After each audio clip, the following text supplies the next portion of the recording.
All right, just to review where we left off. We discussed the idea of a stack, but now it's time to start talking about an implementation of a stack. And we're going to use an array as like the basis for our stack. So we are already aware, like, okay, arrays are similar-ish to lists, right? Except, of course, lists, you know, they grow dynamically however we want. Arrays, on the other hand, you create them, they have a fixed size. There we go. But, of course, we also did learn that little trick about how we can expand the capacity of the array. Now, obviously, we're not actually expanding the capacity. We're making a new array, copying everything over, and pretending as if it did. But that's where we are. So that's what we're going to use here, because arrays, they're great for keeping track of contiguous data. So here's an example of an array of size 10, storing 6 things in it, actually. 0, 1, 2, 3, 4, 5. Great. Now, if an array is used to store data in a stack, how should the top of the stack be kept track of? We have a couple of options. I mean, we're inventing this now, right? We're implementing it. We know what we want. Now, how do we actually do it? That's what we're trying to figure out right now. So one way we could do is, well, the top of the stack could always be 0. You always know where the top is, right? Where is it? Index 0. Great. But there's a problem with this, is every time you push or pop something, there's going to be a lot of shuffling around, right? Imagine I want to add another block to this, a white block or something, and it needs to be at the top. This top is index 0. Well, index 0 is filled. So I need to be able to push that down to there, but that's filled. So we'd have to go down and move everything down 1 before I could add the white square. And if I want to remove this black square, okay, I remove it, but now the top is empty, so we need to move everything down 1. Every time I push or pop, I have a linear time operation. And why is it linear? Well, there's 6 things in here. If I need to push everything down, how many things do I got to push? 6. If it's twice as big, I got to do twice as much work. If there's a billion things in there, I got to move all a billion. The amount of work each push and pop takes depends on the size that we already have linearly. Basically, if there's n things, how many? Remember, when talking about this type of stuff, it's important to think not so much like in an absolute number how much work is being done, but how much work is being done, how the amount of work being done changes as the size changes. Think about it like this. I know it sounds like, that really feels like the same thing. No, there's a nuance difference, and it is important, but if you kind of mix them up at this stage, you're fine. But here's the idea. If I had n things in there, how many things do I have to move? If I doubled it, how much more work do I have to do? 2 times. That's the part. I double it, I double it. I quadruple it, I quadruple it. That's the idea, really. I know it sounds like, is that really different? Yes, but that's an issue for not now. All right, so another option is, well, we could always just have the other end always be the top. The pro here is, well, there's no need to move anything around. If I want to push something, well, I could just put it right here. I don't have to move anything, right? How much work is that? Well, every time I push, it's just I add 1 thing.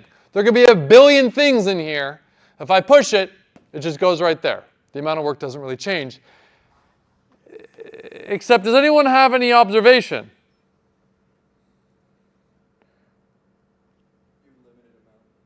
We have a limited amount of room. I mean, if I want to push something after 10 things are already in here, how much work is there? More. It's linear. I got to make a new array, copy everything over. Okay. But then again, how often do I have to make that change? More on that a little later. So there we go. The con of this is, well, we have to keep track of where the current top is. However, when it comes to pros and cons, this one ain't too bad. Just make a variable to keep track of the top. Easy peasy. If it comes down to like Make a variable. Linear time operations. Make a variable. Linear versus constant time versus, oh, do we store a byte? Store a byte. Store 4 bytes. It'll be an integer or whatever, right? Easy peasy decision to make. And this actually does double duty, because if you remember back to the country catalog, remember how like the next available spot and the size were always the same. We need to keep track of the size anyways.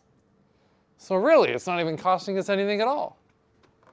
So given these two potential ideas, one seems to be the correct choice.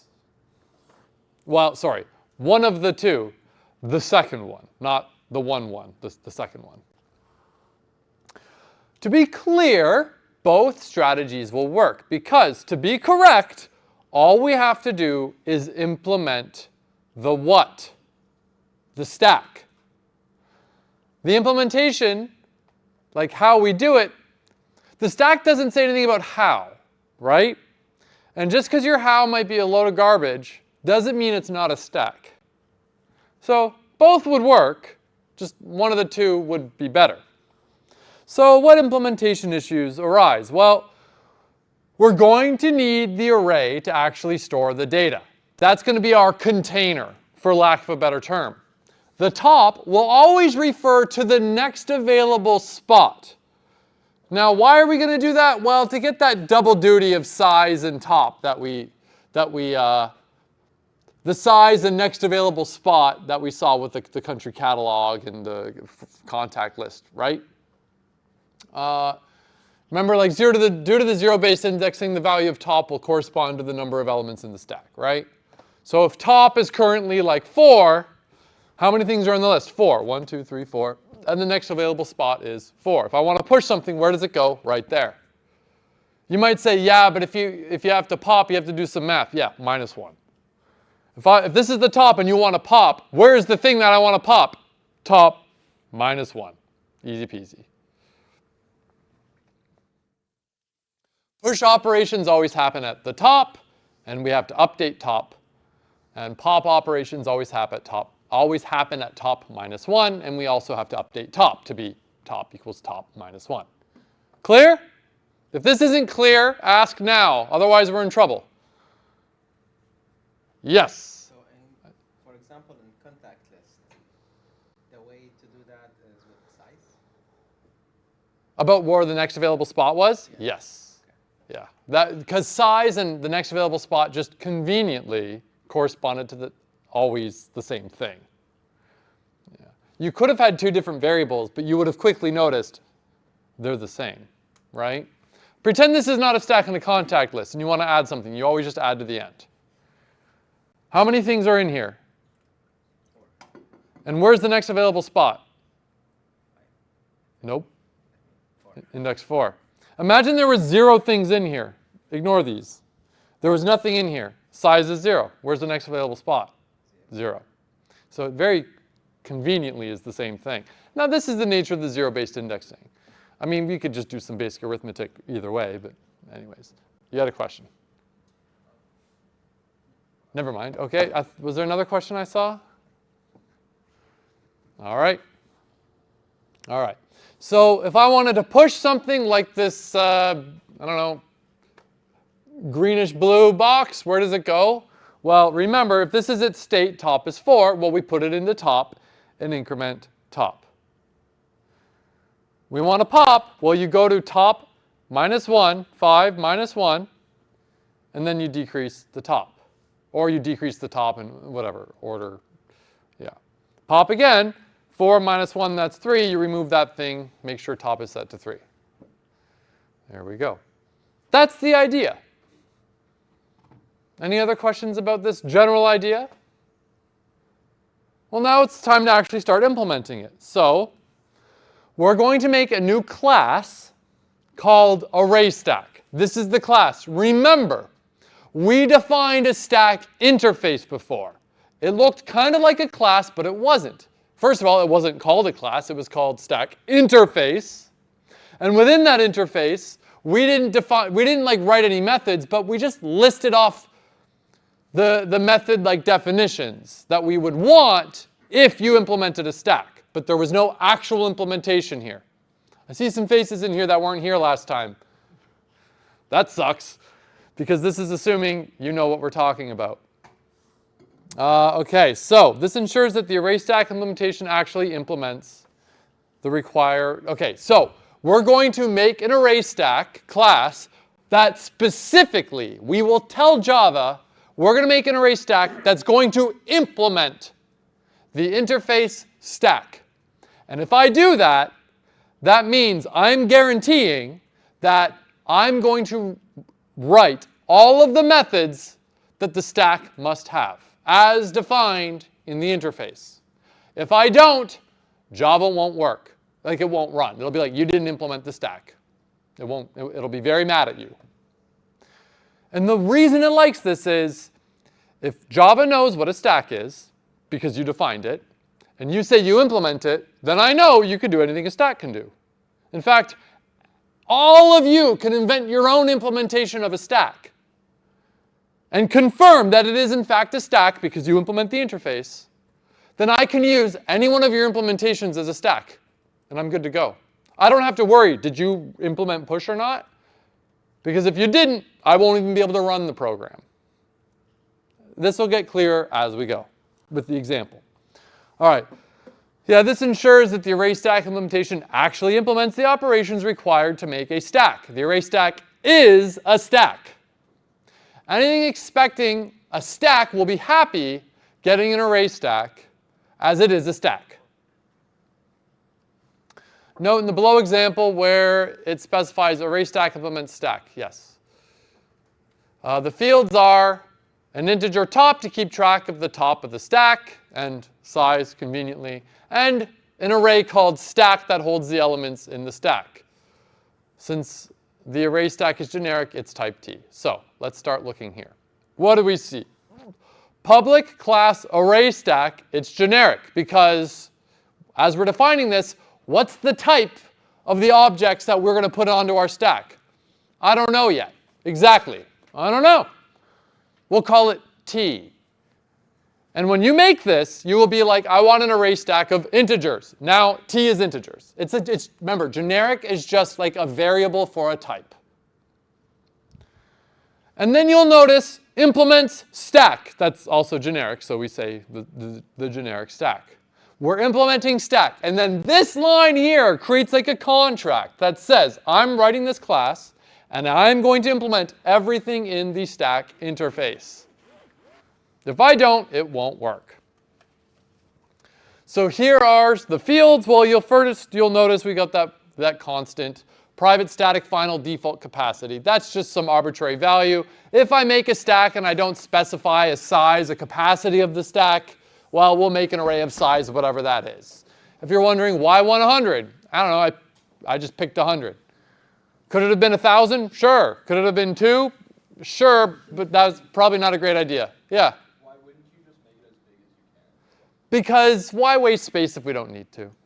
That's really the best answer I can give you, right? You know, it's probably not going to, am I really going to have a stack with more than 100 things? Maybe. And keep in mind that if it ever does get to be 100, we'll just make it bigger anyways. Now you might say, well, making it bigger takes time, right? We have to call expand capacity.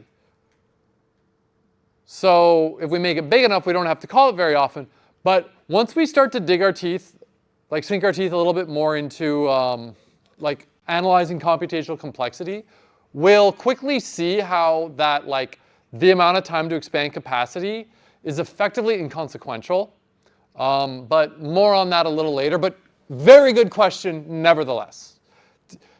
To be clear, what his question was like if you make this like sufficiently large, you never have to call expand capacity. And expand capacity is a linear time operation. Pushes and pops were constant time, good. Linear time, not terrible, but if we could avoid it, isn't that a good thing? Yes, but it turns out it won't really matter that much. It does, but it doesn't. We'll see. But great question. So we've got now a private, these are the two fields that we care about. Stack, it's an array of type T. Remember, it's generic. Do I want an array of Integers, strings, friend objects, country objects? Don't know. It's T. It's generic. It's an array stack. And then top is just some int top. It could be integer, but we don't need it to be the object version. Keep it simple. Keep it int primitive type. Yeah? Is T the same idea as like the O and the equal method? No, but I could see why, like, no, but if I try really hard, I could come up with, I think the answer to the question that you're actually asking me right now is no. But in a weird way, you can kind of connect those dots a little bit, but let's not do that right now. I was going to say something else. Yes. So, I will warn you that very shortly, I'm going to show you probably one of the most annoying things we have to do in Java. All right? It's kind of annoying. And if you're like, why? There is a reason for it. I'm not going to get into it. I kind of half forget the motivation anyways. That goes to show you how important it is to know why we have to do it that way. I'll wave my hands around to let you know. It's kind of one of the cases of like, here's the magic code we need to make it shut up. You'll see. All right. By the way, if and when, like if you opened up Java and we're like, I'm going to start defining an array stack that implements a stack, immediately the IntelliJ, this is not Java telling you this, this is IntelliJ. IntelliJ will immediately start yelling at you, saying, you said you're going to implement a stack, but you didn't implement anything yet. So it's not a stack. And you go, well, yeah, I haven't written it yet. That's all that means. So if you're like, how come it's mad at me? That's why. Because when you write this, IntelliJ is like, hey, you're making this class called ArrayStack that implements a stack. And a stack needs to implement all of these methods. And you haven't written them yet. That's all it's saying. So when you go, again, when you go, obviously I haven't written them. I just started writing the class. Yeah, that's fine. As you write them, IntelliJ will shut up. That's all. It's not Java doing it. Now, Java would do it if you tried to compile the code. Then it would be like, well, you didn't implement anything. But this is an IntelliJ thing trying to be helpful. That's all. Yeah. When starting to implement the produce error saying the interface is not implemented, this because Java is expecting all the abstract methods. The method signatures that we have, these are called abstract methods, by the way, where there's nothing actually written inside of them. They're just this abstract idea at this stage. Like the method names in the interface, they're abstract, they're called. This error will go away once you implement them all. Okay, a constructor. Well, let's make two constructors like we did with that other array thing, like in the country catalog and the contact list, right? Let's have the two constructors, and we'll do that fancy constructor chaining thing. If they ever call the constructor where they don't give me any arguments, we're going to call a constructor that takes, hold on. We're going to take the constructor that takes one of whatever type this is. This was an int. So the constructor that takes an int, that's this one, initial capacity. So this just does that constructor chaining thing, right? If you ever call this one, just immediately call the one with the default capacity being this. That's all. Now, what on earth is going on down here? All right, well, first, this right here is just a tag for like Java. It doesn't have any functional use. Like this isn't really like Java code that's going to run. This is a warning or a message to the Java compiler to say shut up. Okay? If you don't have this and you go to run it, Java's going to give you not an error but a warning saying, I don't know about this. So what I'm saying is just don't worry. So that line there, you can kind of ignore it if you hate it. But it's a way to make the warning go away. I'm pretty sure it makes the warning in IntelliJ go away as well. So what are we doing in there? Well, first, when you create an empty stack, where's the top of the stack? 0. So we set top to 0. Conveniently, again, conveniently, that plays double duty as size. The size of the stack is 0. And then we make our array of type T to put the things in it. But we can't do that. Java will never let you create an instance directly. It'll never let you create an instance of an array of type T. It won't let you do that. What it will let you do, and this is why you might connect it a little bit to the O. What it will let you do is create an array of object, and everything is an object. So whatever T is, it's going to be an object. So we can make an array of object, not objects, even though it's object, plural, of that size, right? But we're making stack, which is a reference. I heard you go like, that's stupid. Yeah, there's a reason for it. Don't ask me what it is. But there is a reason. Someone smarter than me can give you a big lecture to tell you why this makes perfect sense. But again, we can never instantiate, we can never create an instance of an array of type T. So we create an object array, an array of object. Everything is an object that's not a primitive type. So we can put anything, in an array like this, you can put anything of any type in there, okay? Now, I'm saying stack. If we go look at stack, you're going to say, well, hold on, stack is an array of type T. No, it is not. Stack is a reference variable to an array of type T. Now, the thing of type T is type object. It must be, because T is an object, right? Something clicked, good. T is object. So it's safe to put things of type T into your object array. It's safe because anything is an object that's not a primitive type. So what this is saying is, just the reference variable, is it guaranteed to be type T? Because these are objects. Any object can go in this array. I'm saying, shut up, it's going to be T. Trust me. And that's why this line will work. I can have my reference variable stack, which is a reference variable to arrays of type T, reference this object array. And then we are going to be super careful as programmers to only ever allow things of type T into there. Otherwise, we got a problem. So we're not going to do that. This is that super weird, annoying thing that probably is the most objectively obnoxious thing that Java makes us do, I think, all semester. Other things might be annoying. This is the weirdest one, I think. At the end of the day, honestly, for like years of my life, this was the magic code. Just why? Just copy paste, it'll be fine. That's it, right? So if you're like, do I really, like, is that on the test? Being aware of something like this, yeah, like, okay, you would need to know that this is how you do it. But I wouldn't be like, explain to me why. You can never create an instance of an array of type T. Explain that to me. I would never ask you that. That's absurd, okay?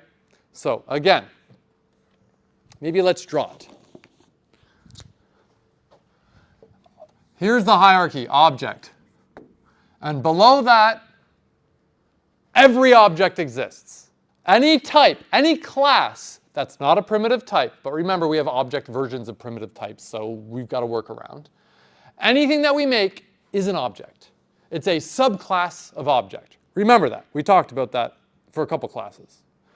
So we have things of type T. T is generic, but it must be an object. And if it's an object, it's an object. So whatever it is, it's an object. I have an array. So integers, double is an object, string is an object. And there's things that exist in a hierarchy like this. Like there are things that are things that are things that are things, right? Like we will have eventually a sorted bag that is a bag that is an object. But let's not worry too much about that now. But everything exists in this like class hierarchy, okay? At the top of that hierarchy, everything is an object. A string is an object. A double, capital D double, is an object. A capital I integer is an object. Yeah? Would you say that everything's in a class tree? I'm not sure what you mean. You mean like in a hierarchy? Because trees can represent hierarchies? Yeah. Yeah. And then, sorry, I realized I wrote these as O's. Let's not worry about the fact that they look like O's. We can have like animal And then under here we have like dog. And here we have a cat. So there's like a hierarchy where you have like, well, dogs are animals, cats are animals, and animals are objects, so therefore dogs are objects, and cats are objects, and so on. They exist in this hierarchy.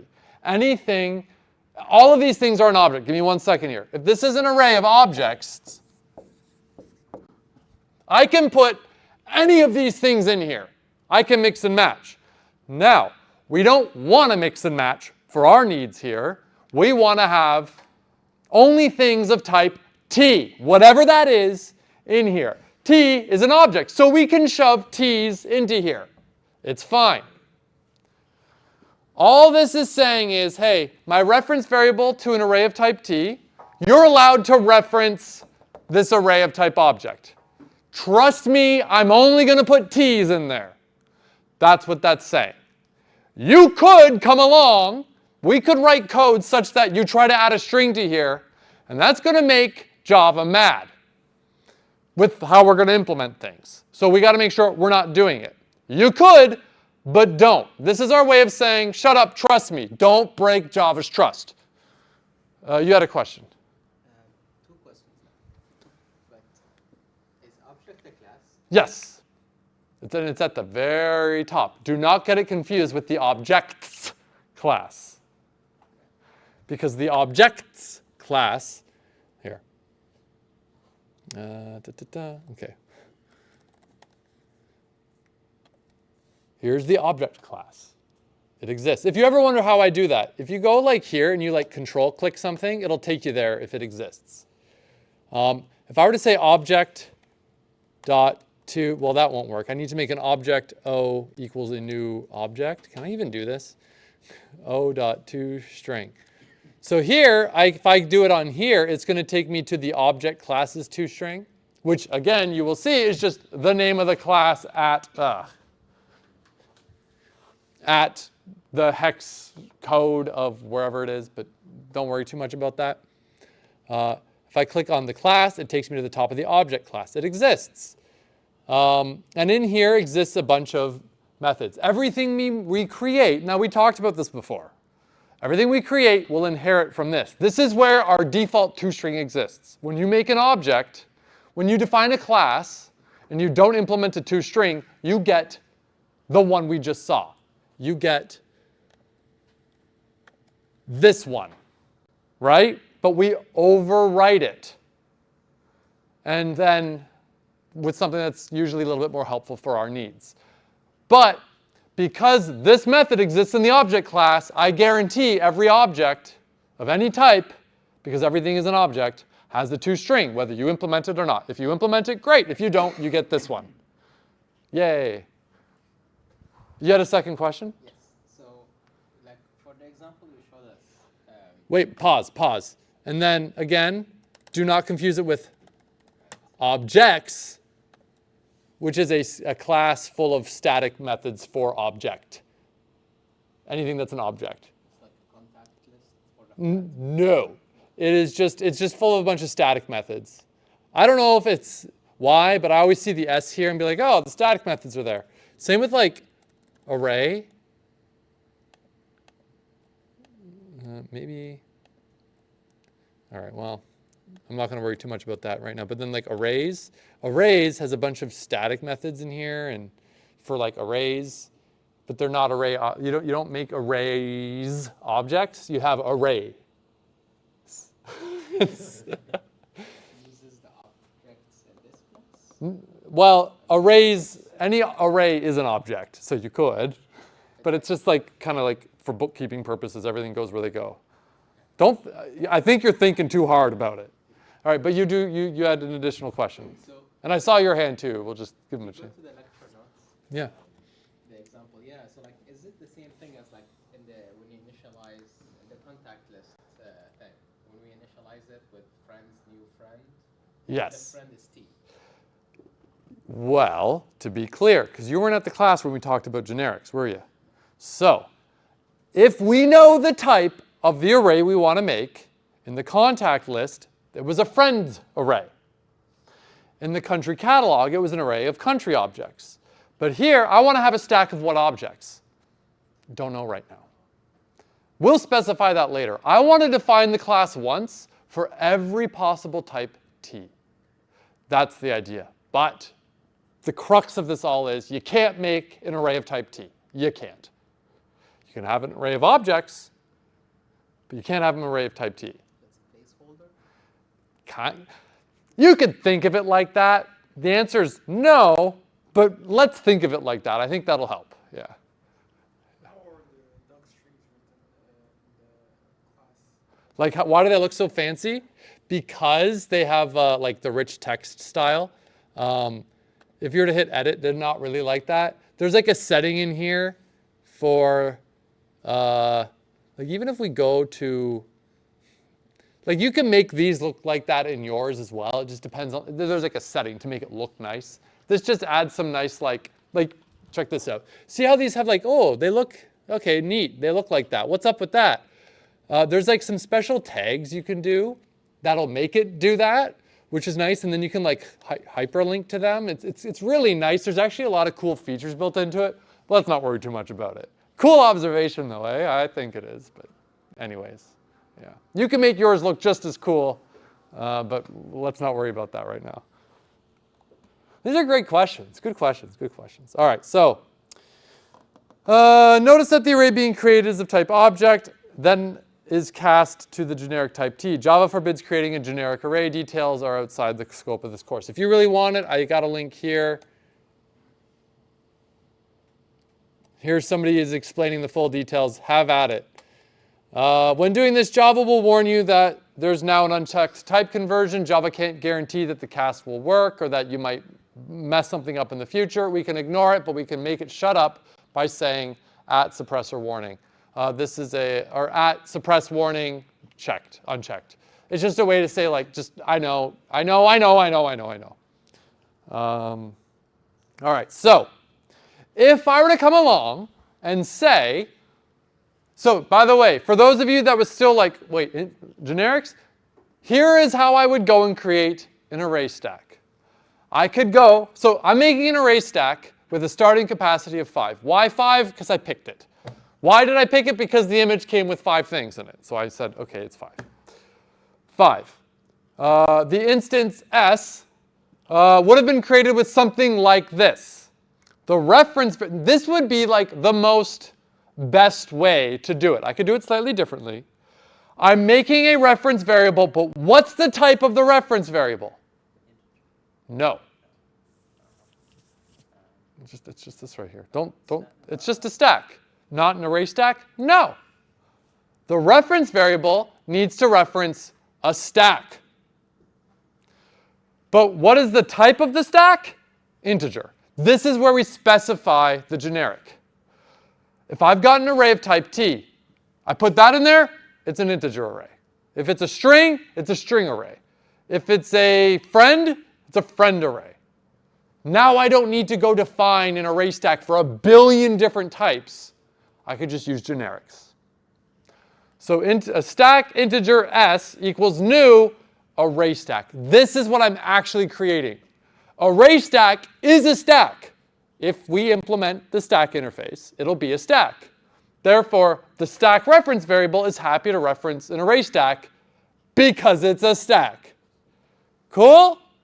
Cool.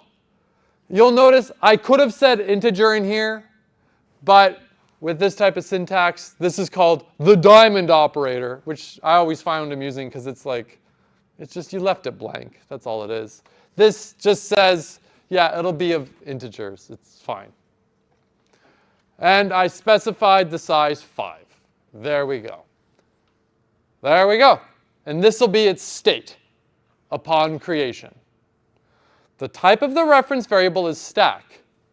The type of the thing I'm referencing, array stack. But that's a stack. And why do we know it's a stack? Because we said it is right here. That's why.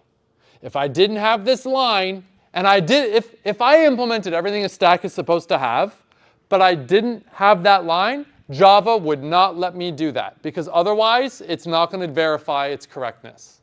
And if it can't verify, it's not going to do it. I think that's really cool. Yes? Why don't we get an unchecked warning whenever we're writing our equals methods?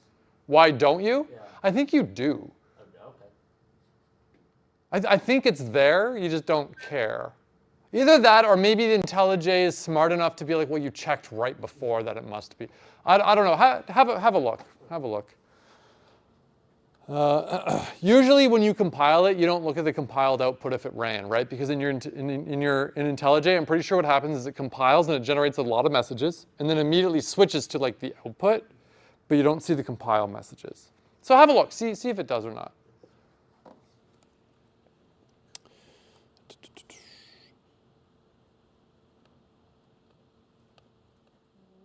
Here, course.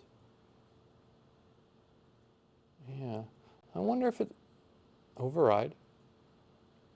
Let's see what happens here.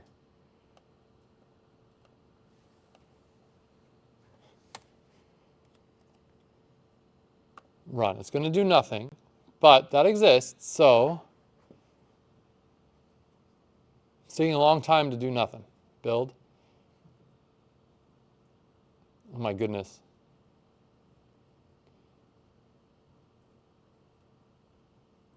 But this isn't like the output. Terminal, run, services, build.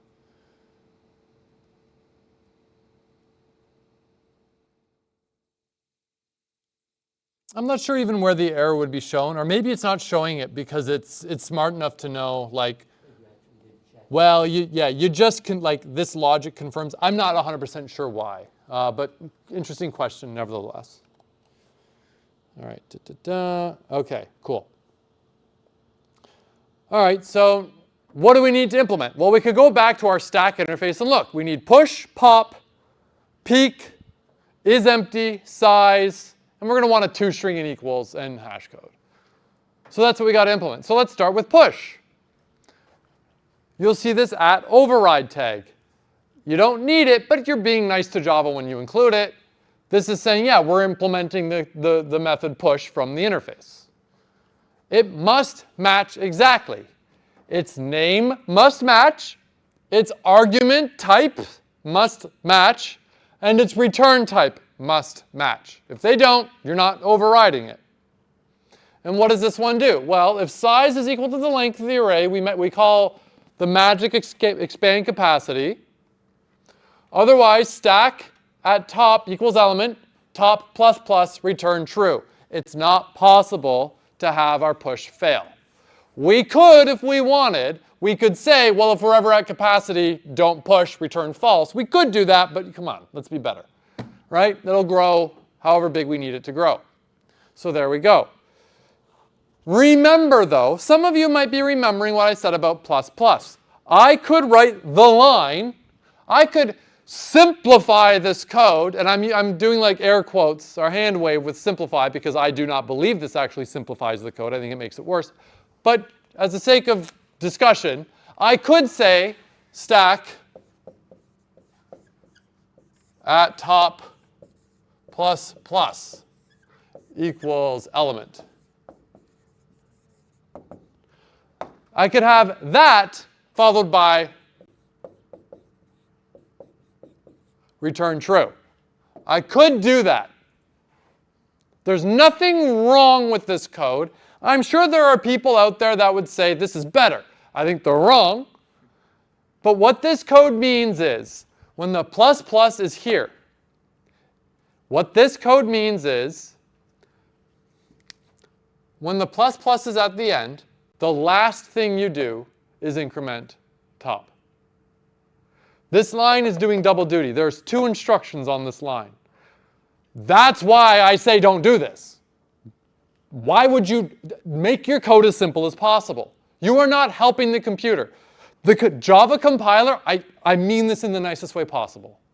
The Java compiler doesn't need your help. All right? It knows what it's doing. It's got you. Okay? So, what this line of code is doing, what I mean by that is like, oh, I saved it a line of code. You're not helping, right? Like, come on. What this means is go to top, add the element there, then increment top. Here, just do it separate. Keep your code. I like it 1 line, 1 instruction. Obviously, I have exceptions to rules, but this is a case where, like, let's keep it as simple as possible, please. There we go. If it was plus plus top, it wouldn't work right because it would increment top and then try to add it to the next spot. It's a whole thing. No good. It would be a problem. It would go like, it would go, let's say it was 0. It would go, okay, the top is now 1, add it at 1. Versus add it at 0, increment top. So there we go. When in doubt, make 1 line do 1 thing. You're good to go. So our push. If we need to expand capacity, do it. Then, regardless of if you expanded capacity or not, go to stack at index top, put the element there, increment top, return true. That's it. Very simple. You might say, well, okay, what's going on here? Well, look. Let's say I had an array. Where's the eraser?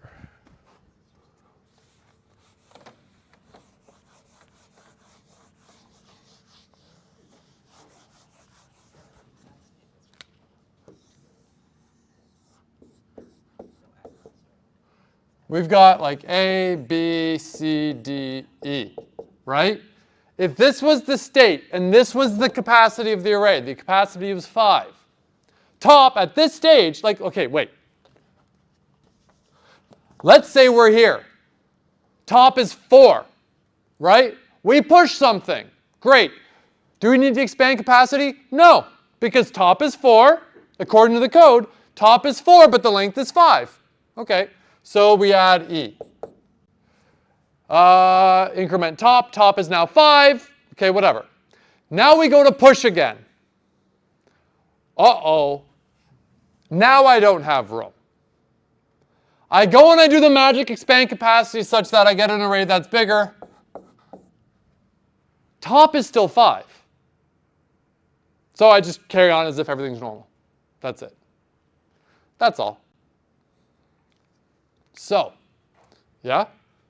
I mean, I feel like this method is missing something. It's like, what if it's not true? What if what's not true? Like You mean that we have to call this? what if it didn't work? Shouldn't there be like a way to catch the problem? Like if it's So what would, let's finish this and then come back to your question. So, if we are in the case where, now I just did a big hand wave, we magically expand capacity. Well, how do we do that? Well, let's go look. We call a method expand capacity. Now, I'm going to ask you something. Listen to me.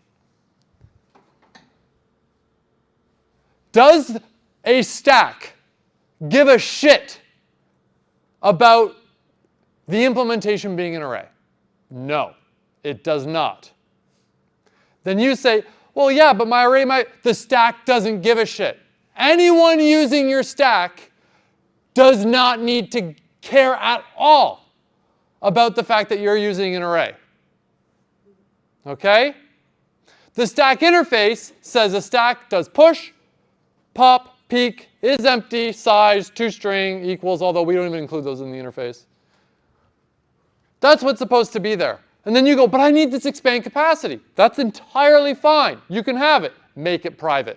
If you made it public, what's going on here? That's not part of the stack. No, the stack interface defines how you interface with the stack. So this can exist, but it better be private because it's not part of being a stack. It's part of being an array stack, but anyone using a stack doesn't care if it's an array stack or not. They just need it to be a stack. Yeah? So you're not allowed to have extra functions at all that are public? Well, try it out. See what happens. Fine. And then think about it. So, what are we doing here? First of all, we've got the suppress warning again. Because, well, if we need to make a new array, remember, expand capacity, we've seen this before. What do?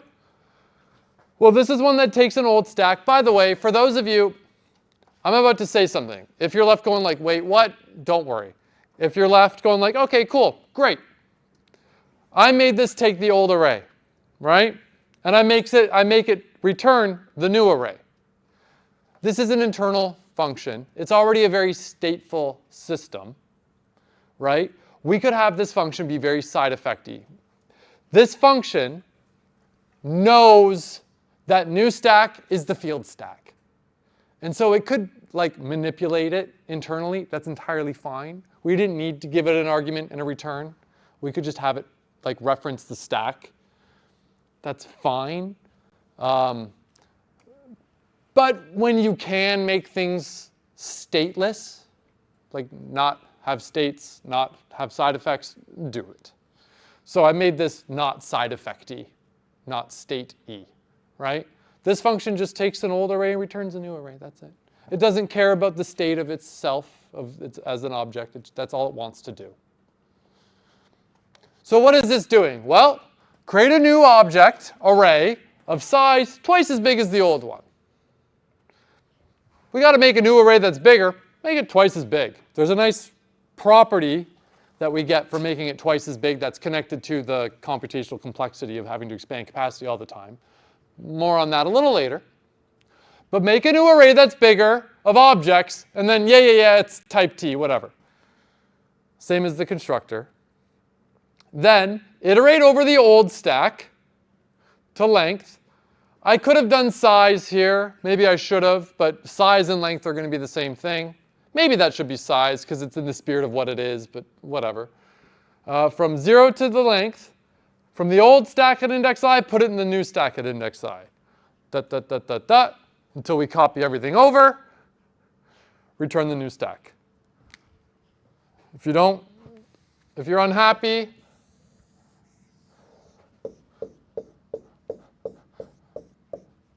okay, this is the state of things. We start. This is old stack, this is new stack, right? Go to old stack at index I starts at 0, copy it over, A. A is a stand-in for some reference to some object somewhere, remember that. Increment I, old stack to new stack, old stack to new stack, old stack to new stack, old stack to new stack. We're done. And now we've got a bunch of leftover new spots free to go for later. Return this reference variable. It gets assigned to stack. We carry on. Do you still have that question? Think on it and we'll come to you, and then we'll come back to you. Size in this, is it already, like, would you have already had like a method for it? So I've got a couple of options. I could call the field size, but for me, this is a design decision. I could call the field size, but I always feel better calling anything that would be like in the interface. And size, the method size, would be in the interface. So I would call size, open parenthesis, close parenthesis. Now you're saying it doesn't exist yet. It will. I'm writing the class. And that's what you're doing on the when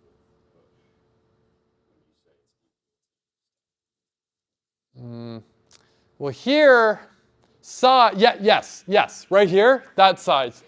It doesn't exist yet. It will. We're writing it. Whenever writing a very stateful thing like this, all of the methods end up being very inextricably connected. You can't really write one without the other. So if I were to be like, let's test it, I can't until I implement size. But if we scroll down here, there we go. Size, return top. I know, scary, right? Anyways. So I could have had this called the field. I could have had it call size. They all mean the same thing. This is one of those cases, like this is one of the jokes of programmers, is like some of the hardest problems in programming is like, what do you name things? And this is like similar, like, what do you name things? Which one should I call? They all mean the same thing, but does one make more sense to call than the other? I don't mean functionally, but I mean like in the spirit of what I'm doing. Does one make more sense? Maybe this one makes the most sense, because really I'm going over to get everything in the array. I don't care about the size of the stack at this point. I'm thinking like it's the array. Copy everything from the array. So maybe that's why. But if someone wanted to have a thesis as to why you should call the method size, more power to you. I'll hear you out. All right, we better end. Yeah. Well, it's time. But I'll catch you all later. You do have a question though? Yeah, if you're at the whole code, you would use the T practice as the class, Well, like when we're popping, it's only T. We don't need the parentheses. We don't have to cast it because it would be a T already. Here, it's an array of type T. When we're pushing, it's something of type T. So we didn't need to cast anywhere else, only in the case of like the array, because we can't make an instance of generics array.